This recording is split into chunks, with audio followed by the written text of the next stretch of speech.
Helena, como isso é possível? Como é que eu posso ter uma molécula apolar com ligações polares? Isso é possível sim, gente. É só você entender o que está sendo perguntado. Observem, ó. Aqui eu tenho 4 moléculas.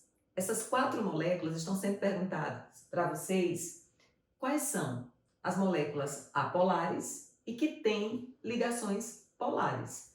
Então vamos começar pelo que é mais fácil. O que é mais fácil é você identificar a ligação, porque a ligação é o que faz com que um esteja unido ao outro. Por exemplo, eu tenho aqui nitrogênio e hidrogênio. Então, entre o nitrogênio e o hidrogênio, vai ter uma ligação. Se une elementos com diferentes eletronegatividades, une elementos com diferentes eletronegatividades, é porque tem polos. Como assim, Helena? Vamos lá. Observe. Nitrogênio e hidrogênio. Qual dos dois puxa para pertinho de si os elétrons? O nitrogênio puxa mais, ele é mais eletronegativo. Quem são os 3 mais eletronegativos? Flúor, oxigênio e nitrogênio, FON. Então, esses elétrons estão mais perto do nitrogênio do que do hidrogênio. A nuvem eletrônica está mais perto dele. Então, se eu tenho uma ligação que está unindo átomos de diferentes eletronegatividades, a minha ligação sempre é polar. Então, aqui eu tenho ligação polar, aqui eu tenho ligação polar, porque são átomos diferentes. Aqui eu tenho ligação polar e aqui eu tenho ligação polar. Agora, se fosse O2, 2 oxigênios, a ligação química seria apolar. Então, identificar se a ligação é polar ou apolar, é só observar se tem elementos iguais ou se tem elementos diferentes. Agora, identificar se a molécula é apolar, a molécula é o conjunto, é ele todo. Aí você tem que usar ou a regra da simetria, ou você pode usar dicas, ou você pode usar vetores. Eu não vou fazer por vetores, eu vou fazer pela regra ou por dica. Como assim, Helena? Dica? Adoro as dicas. Como assim? Então vamos lá. Quantos átomos eu estou vendo aqui? 4. Um nitrogênio e 3 hidrogênios. 4. Então, com 4 átomos, você pode fazer tanto por dica, quanto você pode fazer pela regra. 3 ou 4 átomos, pode fazer por dica e pode fazer pela regra. Vamos fazer pelos dois, tá? Nitrogênio, família 5A. Se ele é da família 5A, eu vou colocar 2, 3, 4, 5 elétrons na última camada dele. Então, represento aqui, ó, 5 elétrons. Pertinho dele, 3 hidrogênios. 3 hidrogênios. Cada hidrogênio quer compartilhar um elétron para ficar estável. Ele fica com 2 elétrons, fica igualzinho ao hélio, gás nobre, fica estável. Quando você olha para essa estrutura e viu sobra de par eletrônico, aí a dica é, se tiver sobra de par de elétrons, isso significa que ele vai ser polar. Isso significa que ele tem polaridade. Então, montei a estrutura. Sobrou o par eletrônico, já sei que ele é polar. Isso é dica, tá? Eu mostro já a regra, mas isso é dica. Então, qualquer um desses que tenha 3 ou 4 átomos, você pode fazer por dica. Bora fazer o CO2? CO2 são 2 átomos de oxigênio, mais 1 de carbono. Então, tem 3 átomos. Posso montar a estrutura. Carbono, família 4A. 4 elétrons na última camada. Pertinho do carbono, 2 oxigênios. Compartilho. O oxigênio que tinha 6 elétrons na última camada, ele agora, ao compartilhar, ficou com 8. 6, 7, 8. Ficou estável. O carbono ainda pode compartilhar mais, né? Então, o carbono vai compartilhar com outro oxigênio. E quando ele compartilha aqui, ó, gente, com outro oxigênio, todos ficaram estáveis. 2, 4, 6, 8. 2, 4, 6, 8. 2, 4, 6, 8. Todos estão estáveis. Aí o que você faz? Você olha o elemento central. você observa se o elemento central sobrou ou não par de elétrons. Perceba que não teve sobra. Todos os elétrons estão fazendo ligações químicas. Se não teve sobra, não há sobra. Se não há sobra, significa que essa estrutura é uma estrutura apolar. É uma estrutura que não tem polos.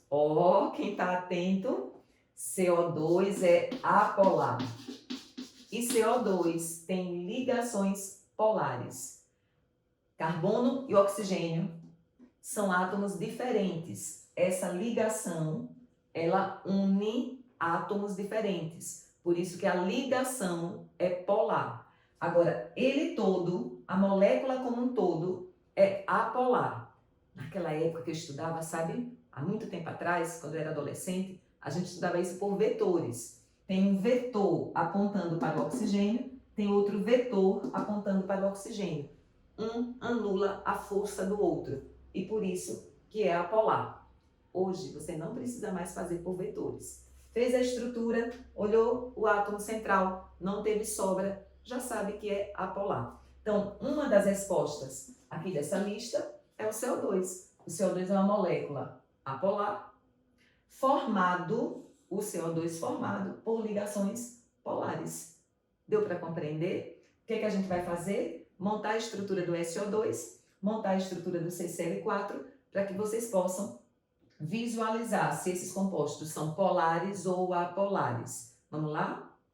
Agora, a gente vai fazer a estrutura do CCl4, a estrutura do SO2, para que a gente possa compreender se ele é polar ou apolar. Mas veja só, CCl4 já não tem 3 átomos nem 4. CCl4 tem 5 átomos, já não serve a dica. Está na hora da gente aprender a regra. Vamos aprender a regra da simetria? O que é a regra da simetria? A regra da simetria, você tem que ter um elemento no meio de tudo. Você tem que ter um elemento central. Então, o carbono, por exemplo, vai estar no meio de tudo. E arrodeando o carbono, você tem 4 cloros. Vamos colocar os 4 cloros aqui, ó, arrodeando o carbono. Cloro, cloro, cloro e cloro. Para quem se lembra, sabe que o cloro é da família 7A. 7 elétrons na última camada. Precisa de mais um. Então, todos esses cloros precisam de mais um. Todos eles têm 7 elétrons na última camada. O que a gente vai analisar? A gente vai analisar o elemento central. E a gente vai perceber assim, ó, quantas regiões de elétrons o carbono tem.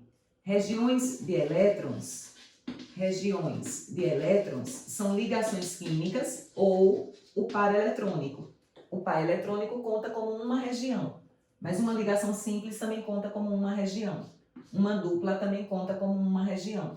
Uma tripla também conta como uma região. E uma coordenada odativa também conta como uma região. Então, quantas regiões eu tenho aqui? 1, 2, 3, 4. Eu tenho 4 regiões. Se eu tenho 4 regiões, e agora eu conto quantos átomos iguais estão unidos ao carbono. 1, 2, 3, 4. Se esses números coincidirem, eu estou diante de uma estrutura apolar. Se esses números não coincidirem, eu estou diante de uma estrutura polar. Vamos observar, por exemplo, se fosse água, que é bem fácil da gente lembrar da estrutura da água.